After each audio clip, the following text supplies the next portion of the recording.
Welcome to This Week in Missouri Politics. With Memorial Day behind us, we're in the home stretch of the primary season and one of the most exciting governor's races in a generation. Over the next few weeks, we'll be bringing you episodes on each of the Republican candidates, culminating with a debate the weekend before the primary right here on This Week. We're going to start with the most exciting candidate in the field, relative political newcomer Eric Greitens. Greitens burst onto the political scene as one of the most prolific fundraisers in state history. His background consists of service in the military. In fact, his every statement, picture, and website reminds voters he's a former Navy SEAL. After serving in the military, his competitive narrative continues as a White House fellow. Then he began a charity called The Mission Continues, focused on helping veterans after their service. He bills himself as a conservative outsider and has repeatedly castigated a corrupt leadership in Jefferson City. However, with Greitens' personal narrative and fundraising prowess, he's also as controversial as any major candidate in recent memory. He explored a U.S. Senate run in 2010 as a Democrat and raised millions of dollars for his campaign, however, more than half of it from outside the state, with his largest contributor ensnared in a sex slave scandal. And he's been the target of attacks by Navy SEALs, who take issue with the promotion of himself as a Navy SEAL without serving in a SEAL platoon. Today we'll bring you both sides of the story, fair and balanced, on This Week in Missouri Politics.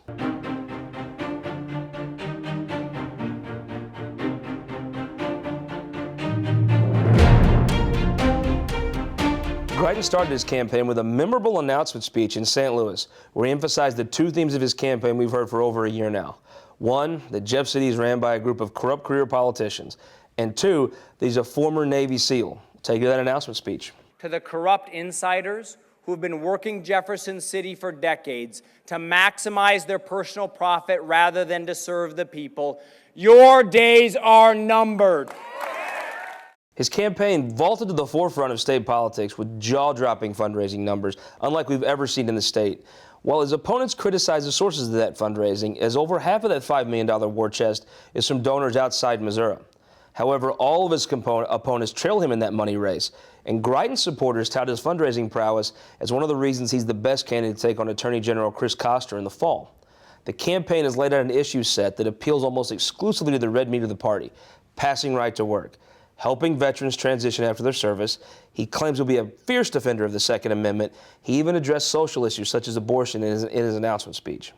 I am pro-life, and I very strongly believe that we must promote life, defend life, and that in a free society, no person should have their tax money taken from them and spent on organizations like Planned Parenthood that engage in activities that are quite simply barbaric. While he has played to the base of the party, there have been those that have criticized him intensely for his flirtation with running for the U.S. Senate as a Democrat, even traveling to Denver to hear Barack Obama's 2008 convention speech and sitting alongside the same person he runs against as a Democrat and Chris Koster in the audience. He addressed some of those concerns on This Week in Missouri Politics last year. Well, I was invited to Denver, and I went to Denver, and I listened. Just like when President Bush invited me to his farewell address, I went to his farewell address. Is that what made you a conservative? I would think if it didn't before, it would have been. No, actually, no. I'd been a conservative for a long time before that, but I do think it's important to listen to people. And I'm always willing to listen to people, but I'm a conservative outsider who's lived a life. I'm the only candidate in this race who's actually built an organization that solves tough problems. It's rooted in a conservative philosophy. Greitens showed some of the leadership that he has touted earlier this year in the campaign this spring by being the only Republican candidate to oppose SGR 39, a measure that would permit some forms of discrimination, allowing businesses to refuse marriage services to gay and lesbian couples. Greitens' stance placed him in opposition with some on the religious right in the party, but put him in lockstep with the business community, and many felt it was likely his best week on the campaign trail. However, the campaign is built almost entirely on branding himself as a Navy SEAL. It's a theme he works into every public statement, from comments on Missouri state public policy to gay rights. Throughout the campaign, there have been charges that he's embellished that record. Those charges began with a YouTube video that's garnered tens of thousands of hits entitled The Heart and the Myth, a play on one of Greitens' books, The Heart and the Fist. Greitens was quick to claim the video was a target of some Navy SEALs that were in a drug cartel, or more pointedly, his opponent, John Bruder, stating that this clearly fits the pattern of what John Bruder did with his super PAC. However, we spoke to some current and former Navy SEALs who were the ones who actually made the video and are very critical of Greitens. These are men who have all actually served in Navy SEAL platoons, some of whom are lives in danger to this day because of their service. Due to the fact there are literally threats on some of these men's lives, we're forced to conceal their identities after verifying their service record with the Pentagon.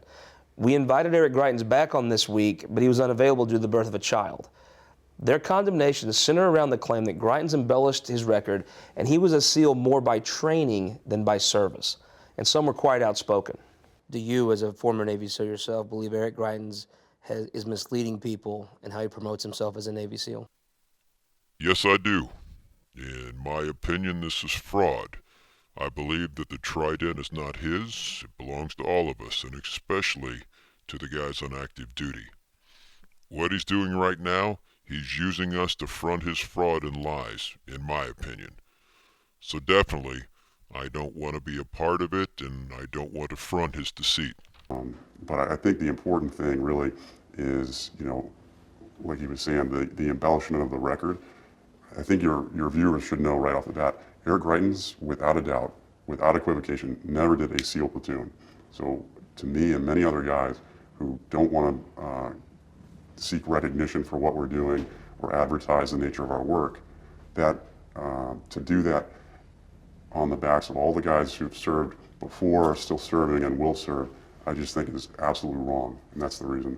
And we were looking at some of the different publications he's been involved with before we came over here, and one of them was a statement from Forbes magazine saying that he's one of the 100 greatest leaders in the world, and then there was one from Time magazine that said he's one of the most influential leaders in the world. And I think if you just looked at his resume based on without Navy SEAL in there would be nothing that would make him a great leader or influential. And so I think that the problem that people in the community have is that he's really profiting from what others have done as opposed to what he himself has accomplished, right? If it just said in there, hey, here's a former Navy individual that went overseas 4 times, worked in administrative positions, and then wrote 4 books, that wouldn't make him a great leader. It's the fact that you attach Navy SEAL to his resume that he somehow becomes influential and a great leader. And I think from a macro level, that's really what has people in the community concerned, is that he's taking credit for other people's actions.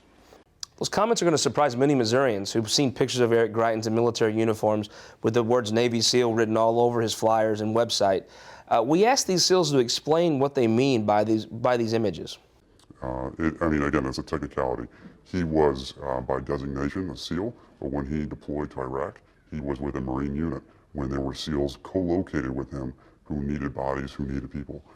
Eric has found a very creative way to thread the needle for an impeccable resume. No one's going to argue that, but it's not genuine. And I think that's really, if I could say one thing, it is not genuine. And who he says he is, it's not true.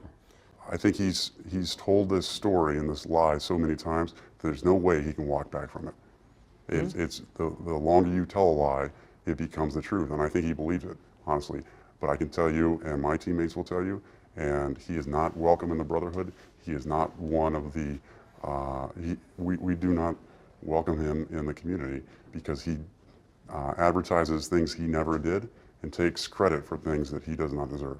Earlier this year, in a story in the Missouri Times, these SEALs offered to come to Missouri to confront Greitens personally if he questioned their identity. We asked him if that still stands.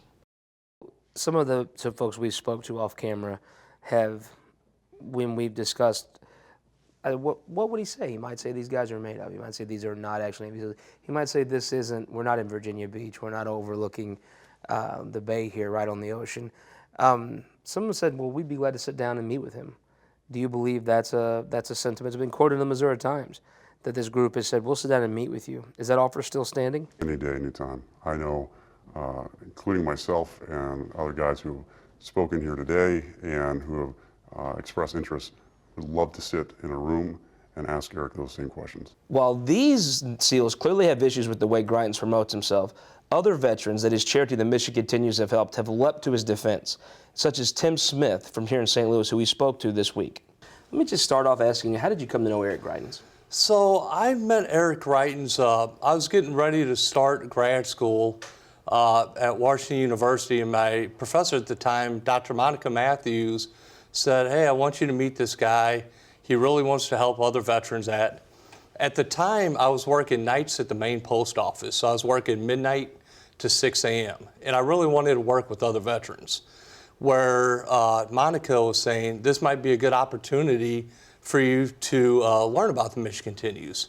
So from speaking with Monica, I went down to the Mission Continues office, met with Eric Greitens, and to tell you the truth, Scott, at the time, I didn't even know what a fellowship was. Yeah. So I was really excited to find out, maybe I could work with other veterans. So me and Eric spoke, and I was able to do the fellowship at the VA as a peer sports counselor, basically a veteran helping other veterans kind of navigate the VA system, help them get the resources they need.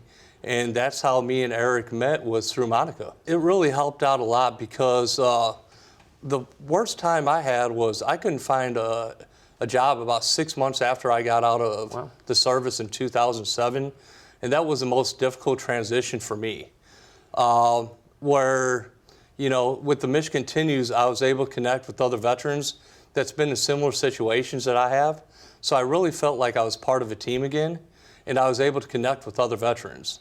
And Eric kind of mentored me and connected me with other veterans, and I just felt like I was part of something again because I was helping other veterans get the resources they needed. Obviously, this show is featuring Eric Greitens because he's running for governor. Sure. What's something that a voter that's never met Eric Greitens should know about him?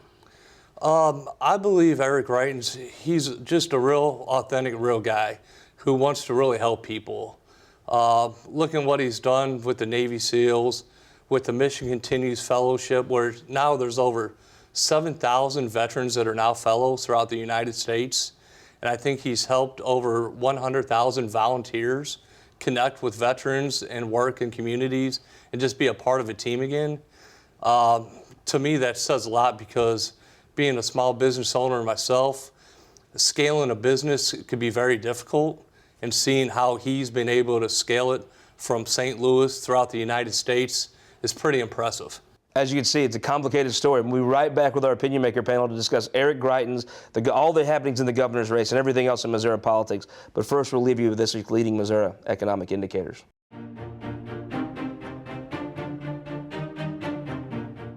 All across Missouri, our new car and truck dealers are building strong local economies. When you buy a car or truck in Missouri, you're helping to support over 20,000 Missouri families who rely on the auto industry for good-paying local jobs. You're also helping fund our communities, schools, first responders, and our roads because dealers generate millions of dollars in tax revenue. Missouri's automobile dealers have been the foundation of our communities for generations and for generations to come. The Missouri Automobile Dealers Association, the heart of Missouri. For more than a century, the St. Louis Carpenters Union has shaped our communities. Through trusted alliances, we deliver skilled professional craftspeople while our business partners provide the kind of quality jobs that keep our economy humming. It's a blueprint that has worked since 1882. Turning Missouri into a right-to-work state stalls progress, wipes out jobs, and kills momentum. Right to work is wrong for everyone. Let's keep Missouri moving forward. Visit carpdc.org to learn more.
Welcome back. We're joined by our opinion maker panel, starting with Barry Aycock, returning to the show all the way from the Boot Hill. Welcome back.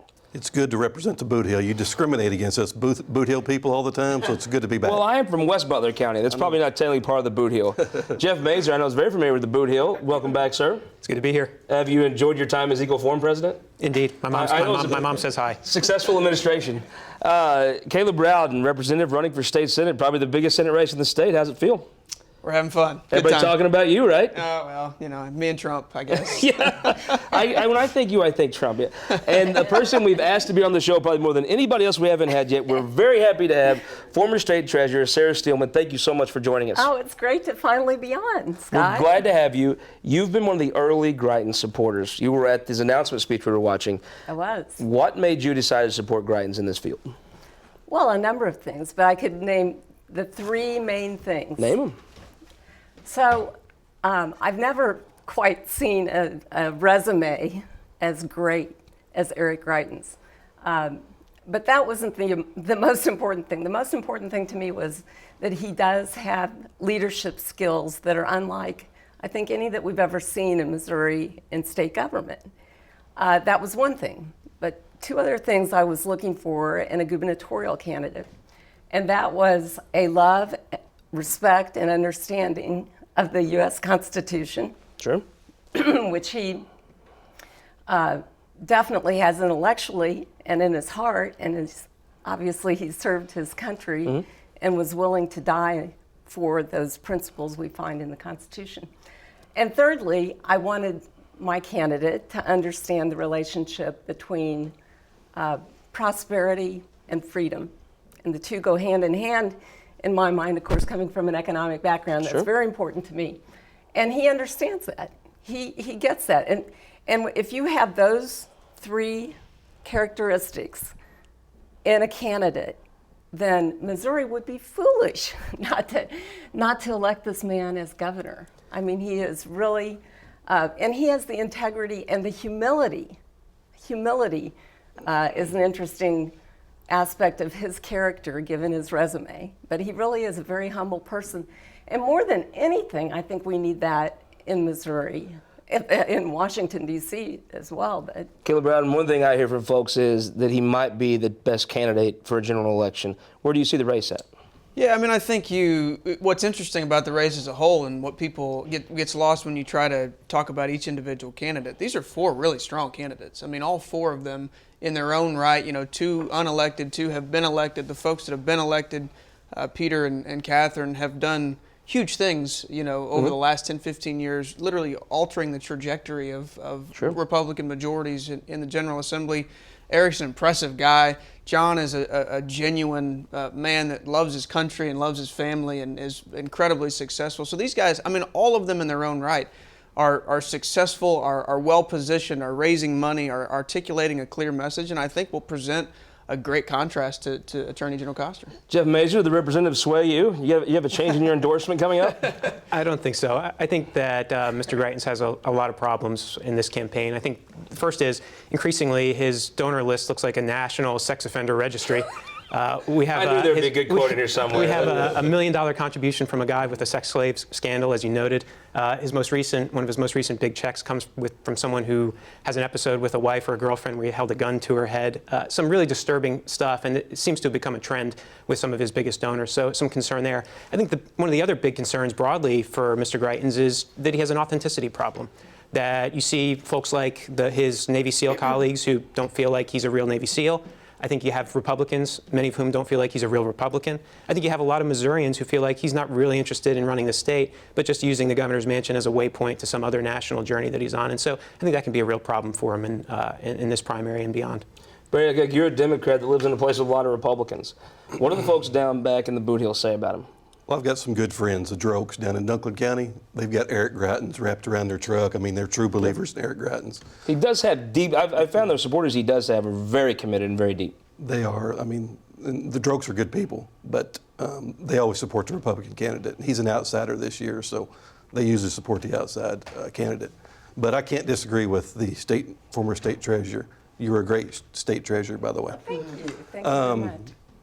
It appears with the video clips that Eric Greitens, it came to a fork in the road with him. he had a chance to go out and kill some terrorists, like his video makes him look like he is, and he chose to go the other route of least resistance. So, you know, I see that when you run for governor, you got to market yourself, and you got to make yourself look good, and you got to make your resume look good. But it appears by all of his colleagues, none of that really happened. So looks like he's really fluffed his resume up to make it look a lot better than, I mean, for example, I didn't see Peter Kinder or John Bruner or Catherine Hanaway sitting 10 seats down from Chris Koster at the Democratic convention in 2008. So authenticity, you know, is he genuine? Is he sincere? Was he sincere in 2008 or is he sincere now? So, you know, which Eric Greitens are we talking to? It appears by his colleagues that, from what they're saying, he really hasn't had a job the last 6 to 10 years except running nonprofits. So I don't know. I don't know. So you may see, we saw in the 2004 campaign, some of John Kerry's fellow veterans were pretty critical, and it was pretty damaging. These veterans have become more and more and more vocal. Did that become an issue in the campaign? I think it might. I don't think anybody's going to attack his service in this campaign. He served honorably. Whether Navy SEALs feel like he's actually a Navy SEAL or not, I think that's a separate question. I think there's going to be a lot of other issues that are really relevant in this race. And in this primary, again, I think it's going to be this sense that in a primary electorate that really feels like people want to have one of their own, that they're not quite sure that he is that. You know, Caleb Brown, I think part of Donald Trump's appeal as an outsider may be more stylistic than issue-based. I mean, his rhetoric is extremely outsider-like. His policies, I'm not sure are red meat conservative things. Greitens has a much more traditional style. There's no resemblance between Donald Trump and Eric Greitens as a communicator. Do you think his outsider message can still work in a day where Donald Trump may have redefined what an outsider is? Well, I think everybody's looking for something different. I mean, that's what you've seen in this electorate. You had 17 or 18 Republican presidential candidates, and they all wanted something different.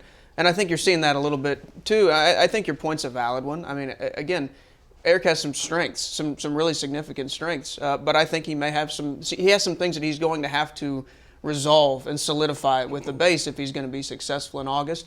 I don't know that he's done that yet. I think there's probably still time maybe for that to happen, but I think some of the concerns that come from the right, some of the concerns that come from the left, those are things that he has to address. Sir, what does he have to do to win this race? I mean, give me a couple of things he's got to actually get done to win. Well, may I address their criticisms first? First of all, I don't really even understand what those other Navy SEALs are saying.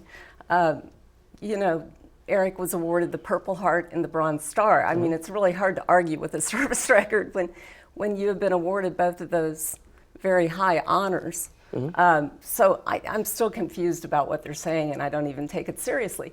I know that he kind of shook up the status quo when he was in his platoon or SEAL unit or whatever, because he thought he was looking at some drug abuse that was going on. Right. So you know, when a person shakes up the status quo, they usually make enemies, which when you translate that into politics, that's going to happen. You know, that's not necessarily a bad thing. So that's one thing. Secondly, one of you two gentlemen said that he didn't have a job. Well, he started the Mission Continues. He came home and he saw a problem with his fellow veterans and decided he wasn't going to leave them. He was going to try to take care of them. So this was a compelling advocate for him. And the Mission Continues embodies everything, every conservative principle that his opponents pay lip service to, but he actually put it into action. So he is a man of action that you see, you know, that played out in the Mission Continues. And by that I mean, you know, first of all, he took care of his fellow veterans, and he believes that each individual life has a God-given purpose, and that is worth investing in to make sure that they are taken care of when the government isn't taking care of them through the veterans organizations. He used his own money. He didn't use any government money. He used his own combat pay to start this organization. And he believes in the incorporating sacrifice and service and hard work and giving those veterans a new mission, a new reason to have value and to feel value. Those are all conservative principles. Representative, kind of getting back to a person that feels like he embodies a lot of conservative principles, David Humphrey shook up the race this week. come in with the Humphreys family giving $500,000 to Lieutenant Governor Peter Kinder. A lot of folks thought Peter's probably didn't have enough money. Yeah. That may be, is it solved? He's on the right path. I mean, I think that was everybody on both sides of the political spectrum. He came in as the favorite just by virtue of winning three statewide races. You know, he's going to be able to win the race by spending less money than the other guys and gal. I think that is largely thought of as truth as well. Yeah, so it was a game changer. Is he all the way there? Probably not. There's 2 months left. A lot of stuff can happen.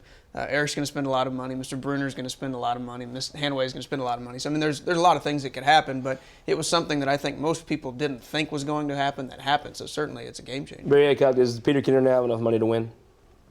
I don't really like talking about Peter Kinder. Let's talk about Eric Greitens. I just want to follow up with Mrs. Steelman. Nobody's questioning Eric Greitens' patriotism. He loves his country just like everybody else does. I think the Navy SEALs on the clips were quite clear. He's fluffed his resume up.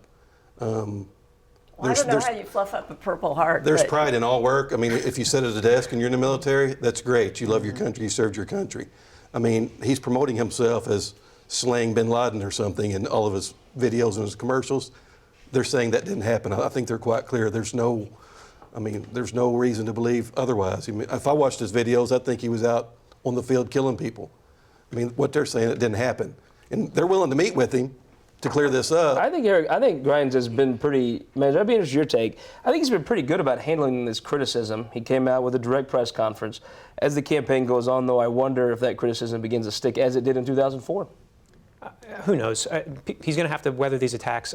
It's a big difference now from being one of Time's 100 most influential people to being one of Fortune 50 great leaders. Now he's got to ride the circuit of red roof inns all across the state for Lincoln days and prove himself to the voters. So it's going to be a different. Quick prediction. We have 20 seconds left. Who wins the Republican primary? I think Peter's going to win. Who wins? I think Greitens has waited too late. I think Kinder is clearly the favorite with the money. Representative, who do you think wins? Comes down to Bruner and Kinder in my mind. Besides the TV stations. I think we know where the former state treasurer is on the race. Absolutely, Eric Greitens. If he does win, you will be the first person in. You will look smart, and I think maybe me and your husband may be the people that predicted Trump. So we can all feel like prognosticators, and we're going to follow the race. We'll be back throughout the campaign season with features on all the candidates on This Week in Missouri Politics.